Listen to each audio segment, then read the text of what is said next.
प्रवाह कधी खळखळत जातो, कधी थांबतो, कधी संत होतो. हिंदू हृदय सम्राट शिवसेना प्रमुख बाळासाहेब ठाकरे यांच्या काळात सुद्धा आम्ही अनेक चढउतार पाहिले. बाळासाहेबांना सुद्धा अनेक धक्के पचवावे लागले. स्वकीयांकडून त्यांचा अनेकदा घात झाला, पाठीवर वार झाले. बाळासाहेब ठाकरे व्याकुळ होऊन काहीतरी म्हणायचे की माझ्या पाठीवर इतके वार झाले आहेत की आता वार झेलण्यासाठी माझ्या पाठीवर जागा उरलेली नाही. त्याच्यामुळे आज जे काय घडत आहे त्याचं आम्हाला आश्चर्य वाटण्याचं कारण नाही. शिवसेना प्रमुख आम्हाला नेहमी एक उदाहरण द्यायचे की छत्रपती शिवाजी महाराजांनी हिंदवी स्वराज्य स्थापन केलं. ते करताना त्यांना सगळ्यात जास्त अडथळे आले ते स्वकीयांचे. शिवाजी महाराजांनी किमान 200 लढाया या स्वकीयांबरोबरच त्यांना लढाव्या लागल्या. तेव्हा कुठे त्यांना आपलं कार्य, आपला झेंडा फडकवता आला. आणि तेच जीवन, तो संघर्ष शिवसेनेच्या वाट्याला आला. कारण शिवसेना हे छत्रपती शिवाजी महाराजांचंच कार्य पुढे नेते. त्याच्यामुळे सूर्याजी पिसाळ, खंडोजी खोपडे, ब्रुटस, मीर जाफर हे आमच्या वाट्यालाही आले.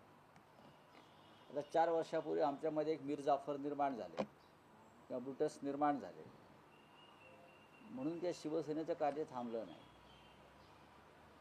ते चालूच राहील. आमदार आणि खासदार एवढ्यापुरतं शिवसेनेचं कार्य नाही. एक विराट संघटना बाळासाहेबांनी उभी केली आणि ती संघटना जमिनीवरची संघटना आहे. मधमाशांना जसे तुम्ही किती मधमाशाची पोळी काढली तरी नवीन नवीन मधमाशांची पोळी आणि मुंग्यांची बारोळी निर्माणच होत असतात, तसं शिवसेनेचा आज हा 60वा वाढदिवस आहे. एका विशिष्ट वातावरणामध्ये हा वाढदिवस साजरा होतो आहे. षण्मुखानंद हॉलमध्ये शिवसेना पक्षप्रमुख उद्धव ठाकरे हे नेहमीप्रमाणे मार्गदर्शन करतील. इतर महत्त्वाचे कार्यक्रम आहेत. त्याच्यामध्ये आम्ही ठरवल्याप्रमाणे सध्या महाराष्ट्रात गाजत असलेले कवी, दंगलकार म्हणून जे प्रसिद्ध आहेत कवी नितीन चंदनशिवे यांचा एक कार्यक्रम कवितांचा आहे. त्यानंतर तरुणांमध्ये लोकप्रिय असलेले स्टँडअप कॉमेडियन म्हणून ज्यांचा आपण नेहमी उल्लेख करतो ते मंदार भिडे यांचा एक कार्यक्रम आहे आणि नेत्यांची भाषणं असतील. महाराष्ट्राच्या कानाकोपऱ्यातून शिवसैनिक आणि शिवसेनाप्रेमी जनता ही कालपासूनच मुंबईला यायला निघालेली आहे. काही ठिकाणी शिवसैनिक हे आंदोलनामध्ये अडकलेले आहेत. गद्दारांचे अंत्ययात्रा काढण्यात, गद्दारांचे पुतळे जाळण्यात. कारण शिवसेनेच्या वाटचालीमध्ये हा एक महत्त्वाचा टप्पा सातत्याने येत गेला. गद्दारांना अग्नी देणं किंवा गद्दारांचे अंत्यसंस्कार करणं, हे अधूनमधून असे कार्यक्रम आमच्या वाट्याला येत असतात. ते छत्रपती शिवरायांच्या वाट्याला सुद्धा आले. ज्यांनी मोठ्या चळवळी उभ्या केल्या त्या चळवळीचे दुःख आहे. मग डॉक्टर बाबासाहेब आंबेडकरांची चळवळ असेल, शिवसेनेची चळवळ असेल किंवा शरद पवारांची संघटना असेल, प्रत्येकाला या संकटातून जावं लागलं. रावसाहेब, तुम्ही म्हणालात की गेल्या 60 वर्षात पक्षाने अनेक चढउतार पाहिले, यश अपयश बघितलं, अनेक नेते पक्षातून फुटले, पण असं पहिल्यांदाच झालं की 60 वर्षात शिवसेना दोनदा फुटली, तेही 4 वर्षात दोनदा फुटली. 2022 आणि आता 2026. मी त्याला फुटली असं म्हणत नाही. माणूस फुटतो कधी की एक वैचारिक वारसा घेऊन फुटतो, एखाद्या विचारासाठी फुटतो किंवा बाहेर पडतो. जर तू स्वतःला विकण्यासाठी बाजारात उभं केलं आहे लिलावात आणि तुला कोणी विकत घेतलं त्या लिलावात, तर त्याला फुटणं म्हणत नाही विचारासाठी, त्याला विकणं म्हणतात. तसे आमचे 6 लोक 2 दिवसापूर्वी बाजारात उभे राहिले राजकीय गोलपिठ्यात, आणि त्यांनी स्वतःची बोली लावली, आणि ती बोली जी आहे त्यांनी दिलेल्या बोलीवर त्यांना विकत घेतलं गेलं. फुटले काय मोठा महान विचार घेऊन ते फुटले, काय विचार काय आहे? एकाला तरी विचारा त्यांना शिवसेनेचा काय विचार माहिती आहे. आता मला गंमत वाटते, काल ते जळगावच्या मावशीबाई जामनेरच्या सांगत होत्या काय, ते म्हणे काँग्रेसच्या मांडीवर शिवसेना बसल्यामुळे हे 6 लोक सोडून गेले. अरे मावशे, हां ती तमाशातले मावशी असते ना, अशा मावश्या सगळ्या भाजपमधल्या. महाविकास आघाडीमध्ये काँग्रेस पक्ष आहे, आणि त्या काँग्रेस पक्षाच्या मदतीनं हे 6 लोक निवडून आले ना काही ठिकाणी. तेव्हा तुम्हाला माहीत नव्हतं महाविकास आघाडीत काँग्रेस आहे ते? माहीत होतं ना की महाविकास आघाडीमध्ये काँग्रेस पक्ष आहे, राष्ट्रवादी काँग्रेस पक्ष आहे. हे त्या 6 लोकांना माहीत होतं ना. आता मोठं सांगतायत तुम्ही. आणि काँग्रेसचा या मावशीबाईला जामनेरच्या काँग्रेसचा एवढा तिटकारा कशा करताय? या काँग्रेसमुळे देशाला स्वातंत्र्य मिळालं. तुम्ही काय केलं? या काँग्रेसमुळे देशाला स्वातंत्र्य मिळालं. लोक तुरुंगात गेले काँग्रेसचे, क्रांतिकारक झाले. तुम्ही दाखवा नाही क्रांतिकारक देशासाठी ज्याने आपला प्राणाचं त्याग केला, असा कोणी आहे का तुमच्याकडे भारतीय जनता पक्षामध्ये? आम्हाला सांगा. तेव्हा उगाच हे बोलू नका काँग्रेसचे नावं घेऊन. आणि काय ते म्हणे बंड केलं. कसलं बंड? बंड भगतसिंगांनी बंड केलं, 50 कोटी घेतले होते काय? राजगुरूने क्रांती केली, 100 कोटी घेतले होते. बंड आणि क्रांतीला बदनाम करू नका. भारतीय जनता पक्षाच्या लोकांनी कधी स्वातंत्र्याच्या काळात किंवा इतरत्र कोणतेही बंड किंवा क्रांती केली नसल्यामुळे त्यांना बंड आणि क्रांतीची व्याख्या माहीत नाही. बंड केलं म्हणे, बंड केलं. यांचं बंड, कसलं बंड? बंडही नाही, फूटही नाही. यांनी स्वतःला बाजारात उभं केलं विकण्यासाठी, बोली लावायला सांगितली, बोली लागली, ते निघून गेले. तुम्हाला आजची गंमत सांगतो. अजूनही हे लोक मुंबईत नाही आहेत. त्यांच्यामध्ये मंत्री कोणी घ्यायचं ह्याच्यावरून वाद सुरू झालेले आहे. तेव्हा तोडगा असा निघालेला आहे की मंत्रिपद एकालाच मिळेल, आणि त्याची भरपाई म्हणून उरलेला 5 जणांना आणखीन 25-25 कोटी रुपये देतो. पण तुम्ही आता गोंधळ घालू नका.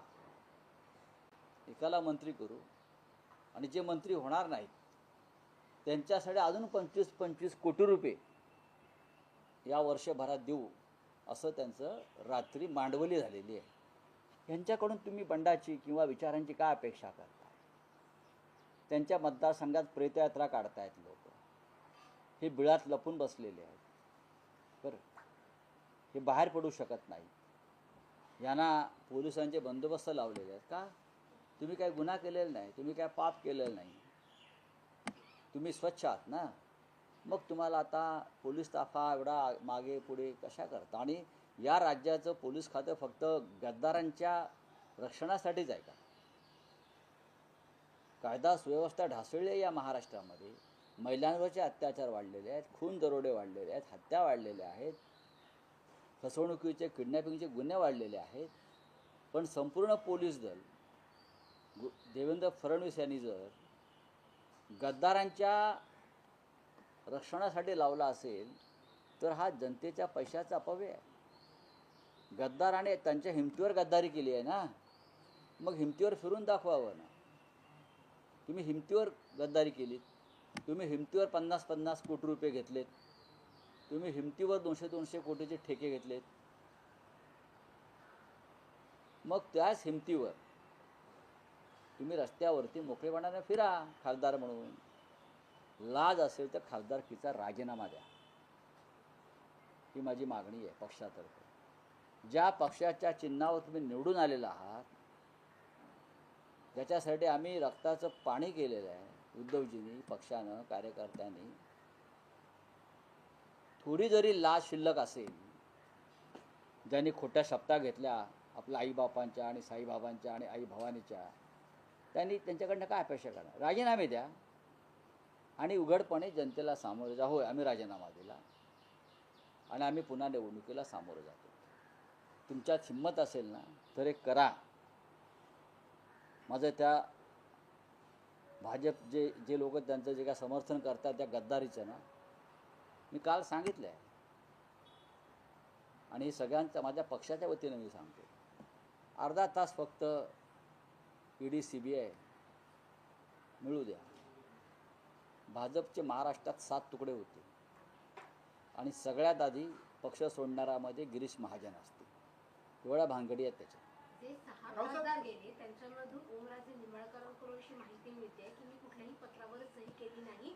माझ्या वडिलांच्या बाबतीतला जो निकाल आहे तो लागल्यानंतर मी पुढचं नाही काय बघा, असं काही नाही, असं काही नसतं. ते जेव्हा पक्षाचा आदेश येतो, जेव्हा पक्षादेश असतो, ज्या पक्षानं तुम्हाला आमदार केलं, एकदा 2-1 वेळा खासदार केलं, तेव्हा पक्षाचा आदेश आणि पक्ष संकटात असतो, तेव्हा तुम्हाला किमान 4 तास काढावे लागतात. कोर्ट घरात भरत नाही ना. कोर्ट घरात भरतं का? कोर्ट पुण्यात तर भरत नाही ना. आम्हाला का शिकवता?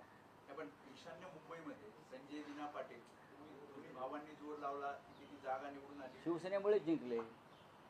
खरं म्हणजे त्यांना जायचं काहीच कारण नव्हतं. काय त्यांना जायचं कारण काय होतं? त्यांच्या मुलीला तिकीट दिलं. निष्ठावंत आमच्या महिला कार्यकर्त्याला डावलून यांच्या हट्टासाठी, फॅमिली कौटुंबिक हट्टासाठी आम्ही त्यांच्या मुलीला तिकीट दिलं. सगळ्यांचा विरोध होता. मुलींना वर्धापन दिनाच्या शुभेच्छा दिल्या. त्या सोबत आहे. उद्धव बाळासाहेब ठाकरे पक्षाबरोबरच आहेत. वडिलांचं काय विचार? वडील तर म्हणाले की काल तुम्हाला पण सांगितलं त्यांनी की मी येतो. मग का ना आले? आम्ही वाट बघत होतो. आम्ही काल खासदार संजय दिना पाटील शिवसेनेचे यांची काल दिल्लीमध्ये आम्ही वाट पाहत होतो आणि आम्हाला खात्री होती की ते येतील व्हीप बजावल्यावरती. त्यांना यावं असं का वाटलं नाही? काल पक्ष संकटातून जात असताना, संकटाशी झुंज देत असताना आपलं कर्तव्य बजावावं असं ज्यांना वाटलं नाही, त्यांनी आता उगाच कशा करता कोणी अकलेचे कार्य करावे. प्रमुखांची बैठक बोलवली आहे. या बैठकीमध्ये उद्धव ठाकरे काही आदेश देणार, जे सहा ठिकाणी जे खासदार फुटले. नाही, आदेश देतील ना ते आज ऑपरेशन बैठकाला. तुर्वा तुम्ही जे म्हणताय की अधिकृत भूमिका असणाऱ्या पक्षाची की यापुढे या खासदारांना कळेल तुम्हाला. नाही, राऊतसाहेब, रावसाहेब 6 खासदार फुटल्याचं हे ऑपरेशन टायगर सक्सेस झाल्यानंतर आता पुढच्या टप्प्यामध्ये 50 नगरसेवक संपर्कात आहेत शिंदेच्या आणि मला 16 तुमच्या ते 20 माहितीसाठी सांगतो, आमदार. तुम्ही आजचा वॉशिंग्टन पोस्ट वाचा किंवा न्यूयॉर्क टाइम्स वाचा.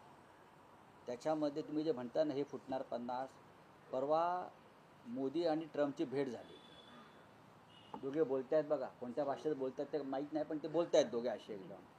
त्यात मोदी ट्रम्पला सांगताय, बाबा ट्रम्प सावध, तू शिंदे इकडे येतोय, तुझे 40 खासदार फोडतोय मध्ये. असं मोदींनी ट्रम्पला सांगितलं आहे. तुम्ही जे प्रश्न विचारताय ना ते निरर्थक आहे. नाही, राऊतसाहेब, यातलं एक असं काय कोण आहे? 50 फोडणार, 60 फोडणार. ज्यांना विकत जायचं आहे ते कुठेही जातील ना. यांची काय हिंमत आहे फोडण्याची? मी मगासपासून म्हणतोय ना, सत्तेवरती बसलेला आहात. ठेकेदारीचा आणि महाराष्ट्राचा लुटीचा पैसा आहे. हा लुटलेला पैसा, अमर्याद पैसा तुमच्याकडे आहे. त्या पैशाचा हा माज आहे. हा माज उतरला जाईल. नाही, राऊतसाहेब, या एक व्यापक स्तरावर विश्लेषण असं केलं जाते की लोकसभेत नारी शक्ती विधेयक, त्यानंतर डिलिमिटेशन विधेयक, अशी जी महत्वाकांक्षी विधेयकं होती, जी अमित शहांची विधेयकं मानली जात होती, ती मंजूर करण्यासाठी स्वतः अमित शहांनी प्रादेशिक पक्षाच्या नेत्यांना फोन केले होते. अगदी